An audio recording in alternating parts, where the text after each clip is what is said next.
when you actually experience building something once and selling something twice, or 20 or 200 or 2,000 times, something clicks and you go, this is unreal and something very worth paying attention to.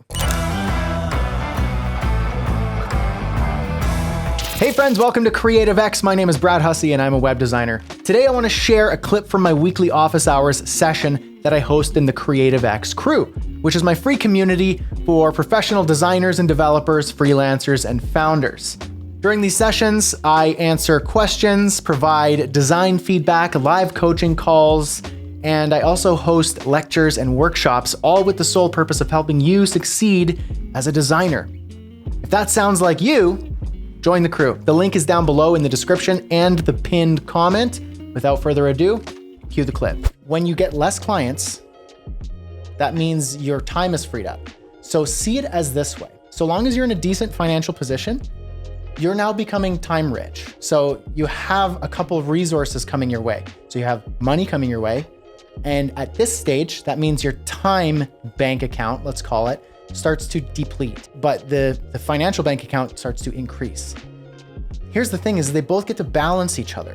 So let's say some months, say the next 2 months are a little bit slow.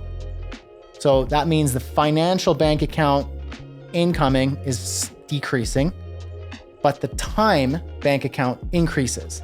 A lot of people don't see that, especially the new freelancers and new business owners. They don't see that as actually a benefit. Those are assets that you can utilize. So when you have this time buildup and you know what to do with it, then it's gonna keep, like they're gonna both sort of flux. And eventually that flux gets really large where you have an abundance of time and you have an abundance of financial resources, and then you could slow down and make really strategic choices. So when that time bank account increases, because you're thinking about, I'm interested in this developer education, that is where you get to use that time allocation to build further assets for your business. So that could be split in a few ways. You should always be trying to get new business or trying to get repeat business from past clients. You should always carve out time to make that happen. Build it into your day, build it into your week. It should always be the case because that's going to turn into stuff. But carve out some of that time into this developer education initiative, because that is you diversifying your portfolio of income sources. Mm-hmm. Might not happen immediately. And I can tell you from experience, it won't happen immediately. And so don't bank on it, especially if you have a long-term approach of creating more free resources and establishing yourself as more of an authority, generous, and you're building up equity in that audience. And then eventually you can draw from that equity. So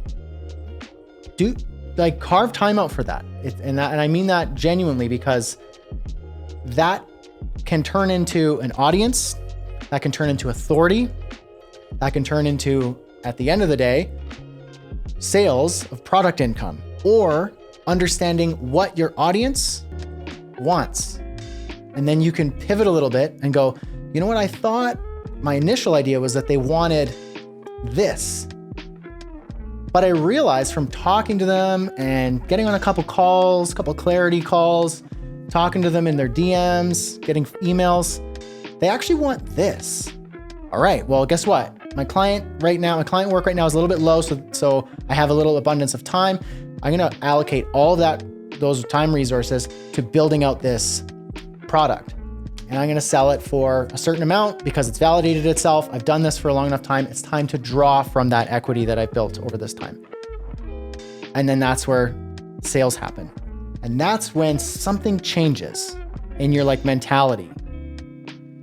When you actually experience building something once and selling something twice, or 20 or 200 or 2,000 times, something clicks and you go, this is unreal and something very worth paying attention to. And so in this sense, it's the same thing that can apply to when you're reaching out, you're writing a Twitter thread, or you're commenting on a community, or you're carving out an hour a week to create an original post in a community and in a group and on a Twitter thread or something. That's free, that's not paid, and it's unlikely to give you immediate return.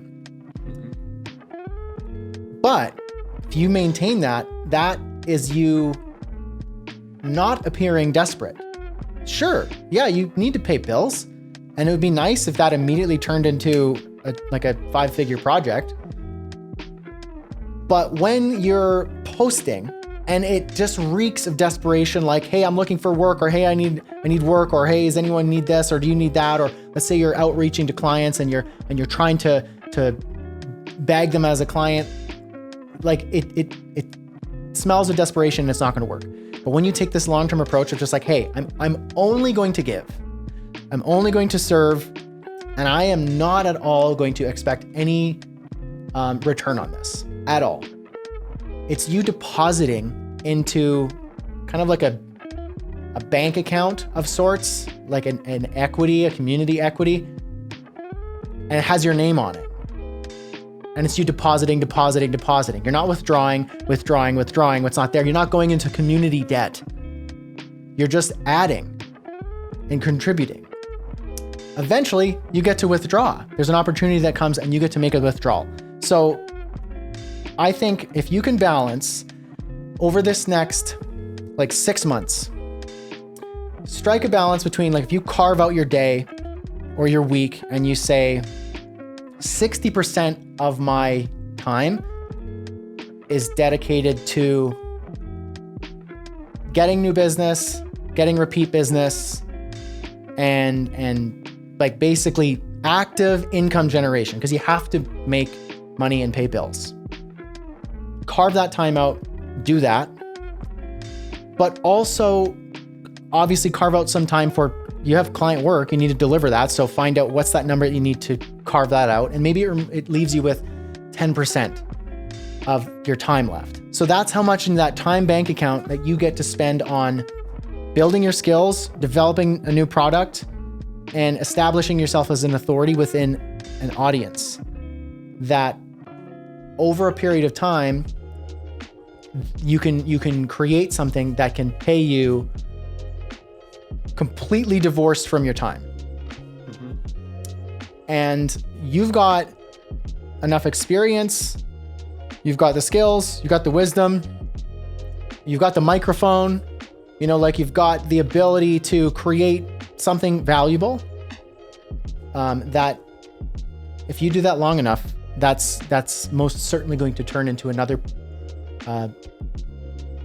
income portfolio. Because if you see your income as a portfolio, just as you would see investments as a portfolio, you don't throw it all in on one stock, you diversify it to account for the market. Same thing with your income. If it's 100% service-based, then that's super risky. If it's 80% service-based, or 90% service-based at first, and it's 10% something else, great.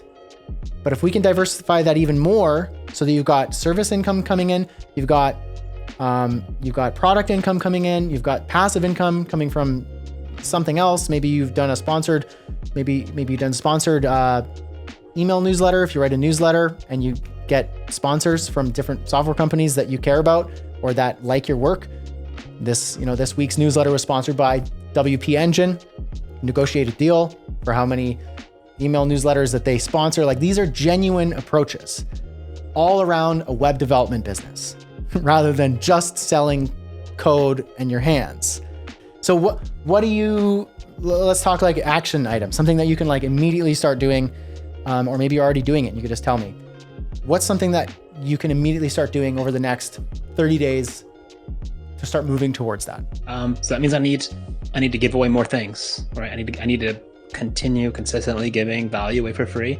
I already have a couple things floating around my head, but I need to document and just keep adding to this list of ideas of other things to create, right? Some other kind of low to medium-ish effort things to put out that are quality. I need to have more of those things because I can't just, I put this one thing out there. Why isn't it doing anything, right? So I need to do that. Another thing that I'll be doing soon, I put together a small group of 4 or 5 other folks, solo entrepreneurs, kind of in a similar income bracket. We're starting a monthly mastermind just to create accountability, share ideas, kind of help clarify each other's situations. So I'm looking forward to that to start November 1st. And then maybe poke around and just get an idea of what other communities are out there. Can I start being, because it's really not a huge commitment. Like in this other Slack group, it's not like it requires hours of my time, right? Slack makes that easy to set notifications. Discord works the same way, right? Yep. Find other communities that I can start over and put it and go parallel with. So those are some real things that I could do. Yeah, I would agree with you. And I think that those are smart. Take what is working and repeat it. It's kind of a system. Like you know how it works, what to do and what to say and how to be genuinely helpful. So repeat it, experiment, try it as an experiment, give yourself time to do that and see what happens. I think the mastermind idea is brilliant because when you have people who are in a similar space, whether they're new to the game and they got there quickly or they're experienced in the game and they've been doing it for a long time, like you speak a different language or it's like you are talking to people who speak your language and have the same problems, because everybody has problems, whether it's you're starting out fresh or you're making $250,000 a year or your business is gigantic. Like they all have problems. And if you're roughly in that area and you express an issue and a frustration, they're going to have the same thing, or they've had the same thing and they could be like, you need to try this. You clearly didn't realize that this is the way out of that. And so that's what's exciting about that. And you could also be helpful to these other people who maybe you see something they don't. Reading the label from outside the jar is what Blair Enns says. And so that's smart. And then, dedicate your time to building quality, helpful products that productizes you. That's the thing, is you're unique and you are not repeatable. A WordPress course is repeatable. Anyone can create a WordPress course and there's always going to be somebody who is faster or better or smarter at learning WordPress functions and showing other people how to copy and paste it. But you're not repeatable. Your take on it, your personality, some people are going to jive with you way more than they jive with somebody who maybe knows more than you on a thing. But they don't jive with them. I don't care. I don't care to hear that person's voice or their take on it is strange or it's cold or it's dry or it's too fluffy or whatever. But you're going to attract a certain type of person. And there's so many people who are looking for this stuff that you'll be a magnet to that. Thanks so much for watching that. If you liked it, tap the like button and consider subscribing to the channel so you don't miss any of our videos. And if you loved it and want some more, join us in the Creative X crew. While you're here, why not check that video out? Cheers.